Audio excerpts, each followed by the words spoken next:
Светлана, вопрос пастозность мазка, я так понимаю, не зависит от его местоположения, вдали или близко. Например, облака и пена волн, как на картине «Остров». Светлана, и да, и нет.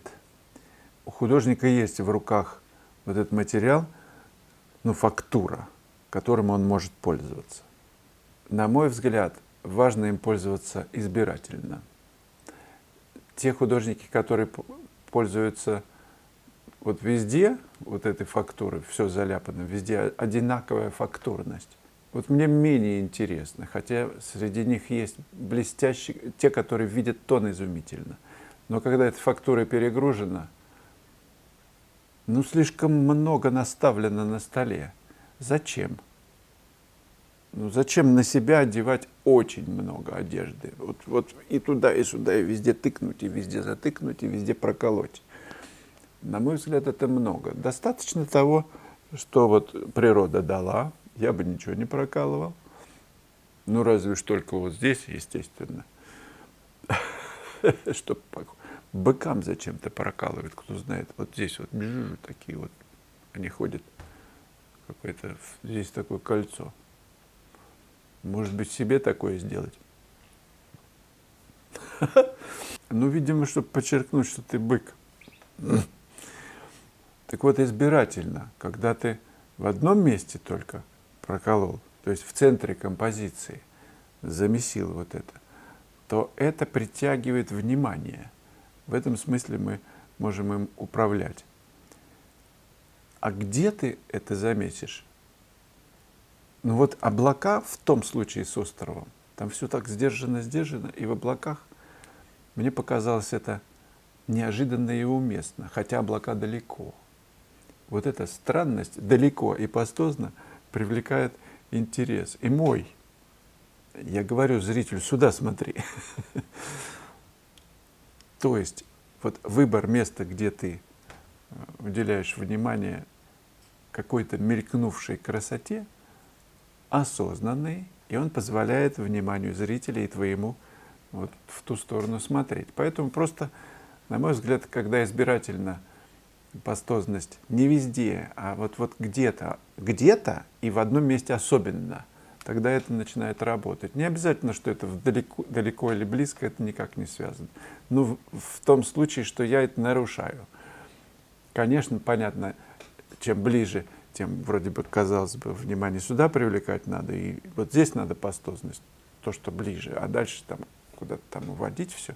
Естественно, это все классическое понимание. Но мне интересно экспериментировать, поэтому попробуйте. Главное здесь ключ – это избирательность. Не везде одинаково класть с одинаковой силой мазки, что ли. Да, кисточкой, мастихином – это не важно чем. Спасибо большое за ваши лайки, за комментарии. Это изумительная у нас такая классная команда. Я даже не ожидал, что так выйдет.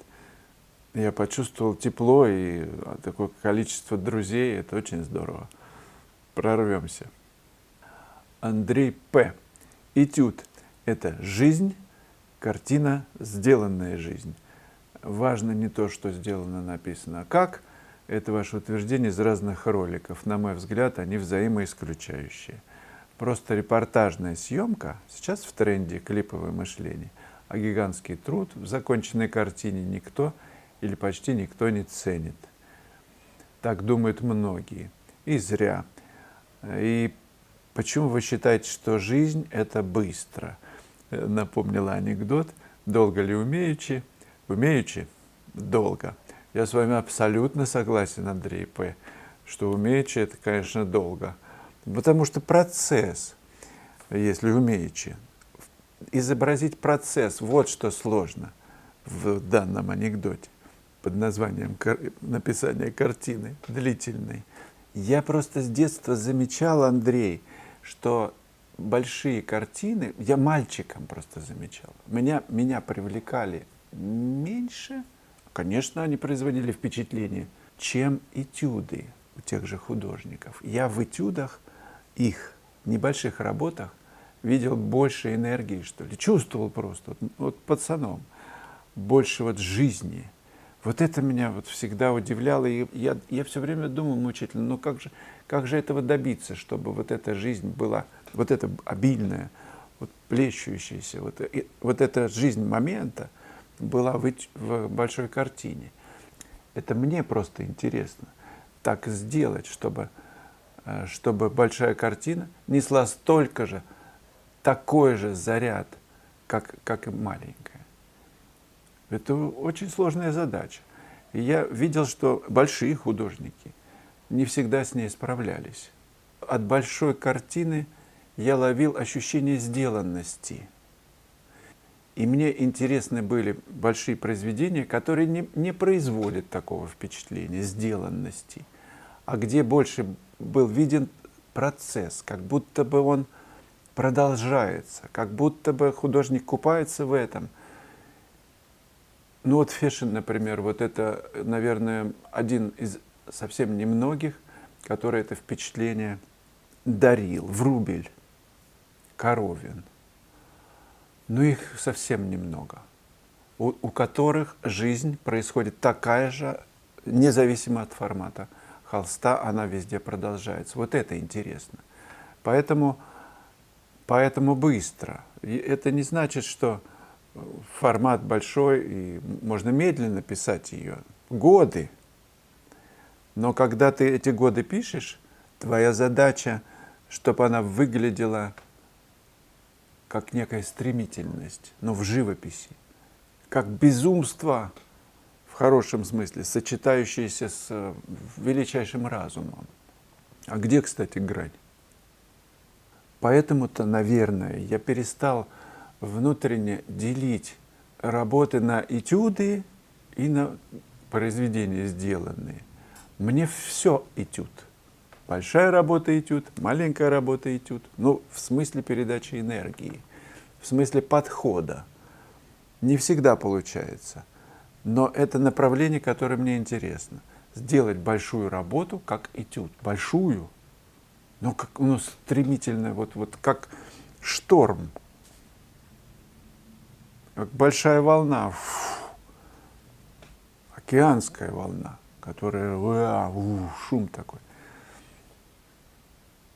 Но это из области вот экстаза такого.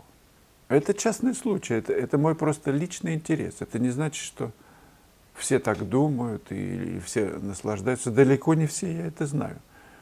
И я мало кого встречал в мире вот искусства, которые этим интересом поглощены и которые добиваются в этом результатов. Но сам путь вот этот, он завораживающий. Сделать большую работу, стремительной. Мне кажется, что вот маленькую какую-то взять работу и ее увеличить, представить, что это, я не знаю, 2 метра, и написать так. Но меня это захватывает. Так что спасибо вам за прекрасный анекдот, долго ли умеете.